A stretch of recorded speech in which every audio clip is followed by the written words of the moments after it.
So I want to make a quick video about these JRZ RS1s that I've got. I'm not really a video person, but mostly because when I was looking for information on them, there was very little out there. And that kind of leads me to believe that not a lot of people actually have these. So I'll go over first about the reasons that I picked these. I researched different sets of coilovers and springs and dampers for about a year before I settled on these. And basically my first impressions of them before I install, and then I'll do a quick follow-up afterwards. I'm installing this weekend, so I'll be able to go over my general thoughts on the install process that anyone that might be interested in getting these dampers. So these are the JRZ RS1 Tourings. It's basically JRZ's entry-level dampers. This specific set is for a 2017 Ford Mustang, so it's going to be anything in that generation. I think currently at the time of filming is 2015 through 2018. So as you can see here, there is a true coilover on the front of this car.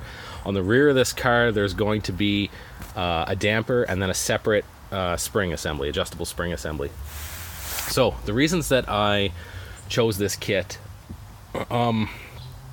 I couldn't find a lot of information on it, but information that I found on JRZ in general and other products from that company that people did have, they were always impressed. I couldn't find a negative review basically anywhere of when they had them on their cars. Now, most of the reviews that I did find were done by professional installers. So I have never installed a set of coilovers before. This will be my first time doing this type of work.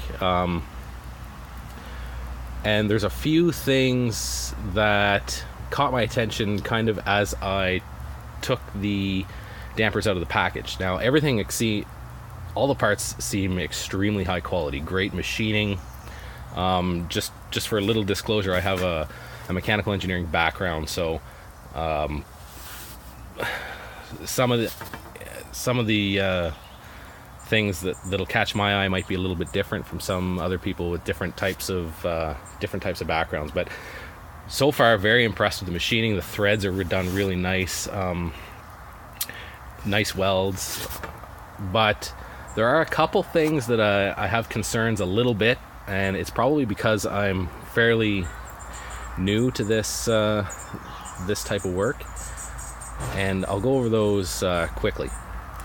So number one, this is the documentation that comes with the damper. So you have instructions, the installation instructions, but they are general instructions. They're not vehicle specific. So as a result, they are extremely general. You can actually find these instructions online from JRZ's website.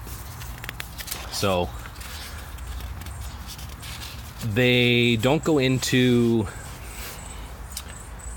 a lot of detail. There are some general precautions, like don't mark up the shafts. They give general torquing numbers based on bolt size,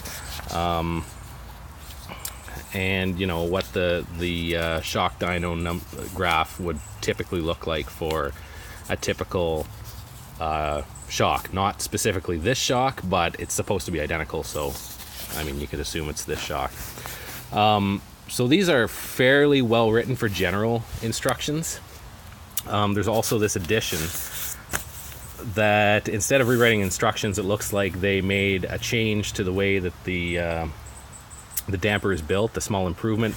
And instead of rewriting the instructions and probably reprinting everything, they just went ahead and put an addendum and it just included this in the package. So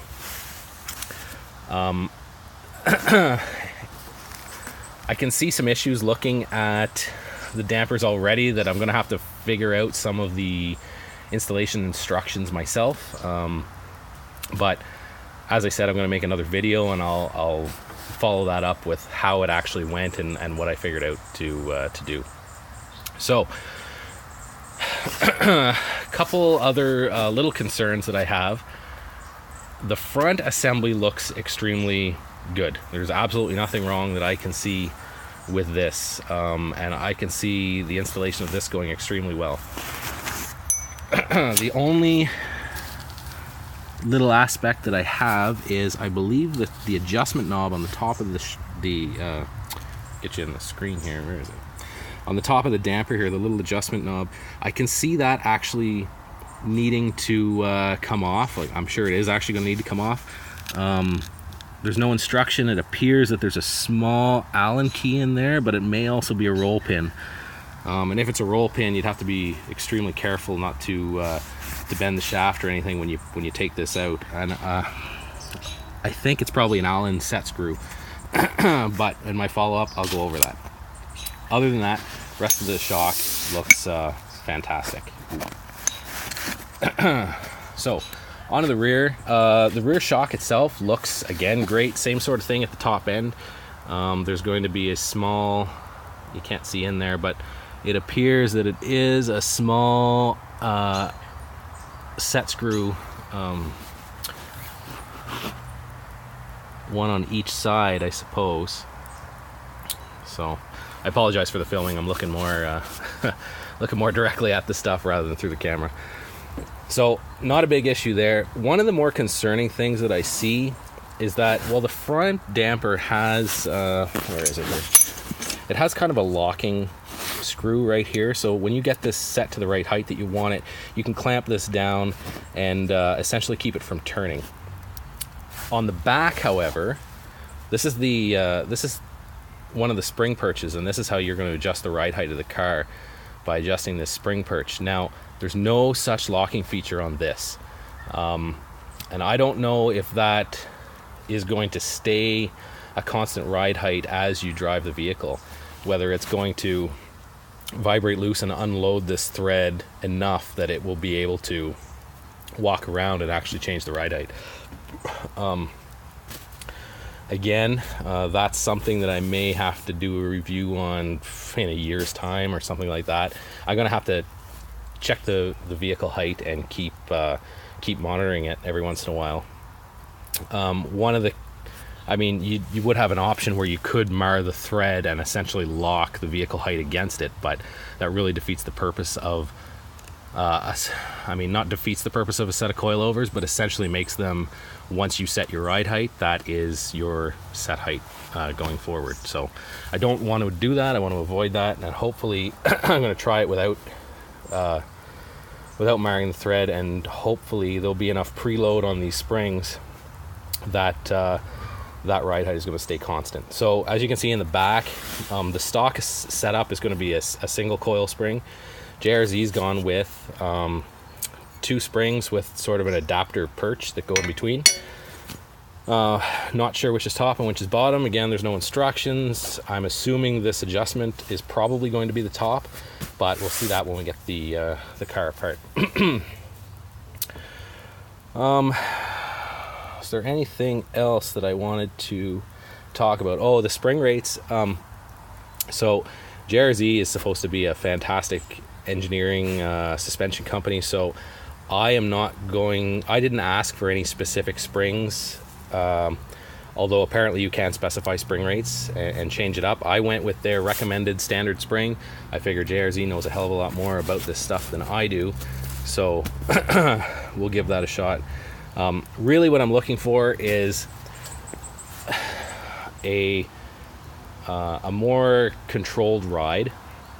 I'm not super impressed with my 2017 Mustang GT with performance package. I'm not super impressed with the ride on that. I'm trying to tighten that up a little bit, but still maintain a lot of compliance. So I'm not going to track this car very often, if I track it really at all. It's more for street handling. I like kind of twisty back roads, so that's what I'm going for here. So my goal is to put these on the car, figure out what's going to work the best for damper settings, and then probably get I think I can borrow a set of scales and get a corner balance going. So I'm hoping to end up with a really sorted car. These are a high quality set of dampers. The thing I didn't want to do was get a lower quality one, find out that I didn't like the ride and have to replace it, and just end up spending a lot more money than I would have in the first place just getting a decent quality set. So yeah, I will do a follow-up once these are installed on the car. And I hope this gave a little bit of information to those interested in something like this. Like I said, everything looks really good. I've never done dampers before, so we'll see how it goes. Oh, one other thing I should mention, these were packaged really, really well. Of course, these came from the Netherlands, so I've only taken out one set of each front and rear shock, but they're very well packaged in here. There's definitely going to be no damage in shipping. When everything's packed in this box, it's nice and tight. It comes with a foam top on it that's signed off by who did the inspections and who did the testing on the dyno before it left the factory. So yeah, I am pretty impressed with the quality. The only thing I'm not really impressed with is the instructions, but I think this level of kit is probably geared more towards a professional installer that has done this many times and knows exactly what to do. I have no doubt that I'll be able to figure it out without a problem, but it's going to take probably a little bit of trial and error and see what makes sense and how it's supposed to go together. So I will give a review on that when I get it on the car, and hopefully a week later after I've had a little bit of time to play around with it and change some settings. So I hope this was informative if you're in the market for a set like this from JRZ. And you can probably check out my next video and it'll tell you all about it. Okay, thanks a lot. Bye-bye.